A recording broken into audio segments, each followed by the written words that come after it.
Il-Fakultà Tissieħ tas-Soċjetà fl-Università ta' Malta ppreżentat ir-riżultati ta' studji li għamlet dwar it-triq il quddiem f'każijiet fejn l-ulied jiġu mbedin b'mod intenzjonat minn xi ħadd mill-ġenituri. Dawn il-każijiet jisejħu parental alienation. Għalkemm definizzjoni jew terminu legali għalija qatt m'hawnx, wieħed jista' jgħid li t-tfal jispiċċaw vittmi ta' ġlied bejn il-ġenituri li ħafna drabi jkunu għaddejjin minn separazzjoni u divorzju billi jitbedu minn xi ġenitur mingħajr ġustifikazzjoni leġittima.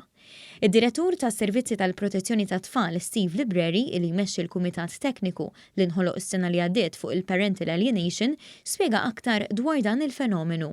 Prattikament il-ġenitur qed jipprogramma idejat u memorji fil-moħħ tat-tfal biex dawn jiffurmaw opinjonijiet kontra l-ġenitur l-ieħor ħalli dak it-tifel b'mod awtomatiku jixxaqleb lejja fil-ġlieda li jiena għandi. Jiġifieri nkun daħħaltu fil-ġlieda tiegħi mingħajr da t-tifel fil-verità m'għandux għalfejn.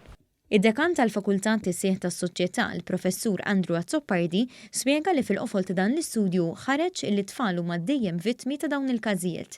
U semma wkoll il-bżonn ta' aktar riċerka fuq is-suġġett u qal li minn wieħed mill-istudji sansitra joħroġ li 4 minn kull 5 persuni ma kinux jafu x'inhuwa il-parental alienation. Għandna bżonn inħarġu l-professjonisti tagħna u għandna bżonn nassiguraw li fil-fakultà tagħna ma anke f'fakultajiet oħra u l-università u postijiet ta' taħriġ oħra ikonna aktar professjonisti għaliex waħda mis-soluzzjonijiet hija t-terapija kemm għat-tfal illi jkunu għaddew minn din is-sitwazzjoni anke meta jkunu kibru saru adulti kif ukoll għal kopi. Dawn l-istudji joħorġu l-bżonn ta' definizzjoni u kunċett legali għal parental alienation u l-Ministru għall-Ġustizzja Jonathan Attard tal-impenn tiegħu li dan isir. 3 studji se jkunu qed iservu l-bażi li fuqhom isiru aktar analiżi u riċerka li twassal biex isiru l-emendi leġislattivi neċessarji biex nassiguraw li dan il-fenomenu tal-parental alienation jiġu wkoll konsiderat fis-sistema legali ta' pajjiżna.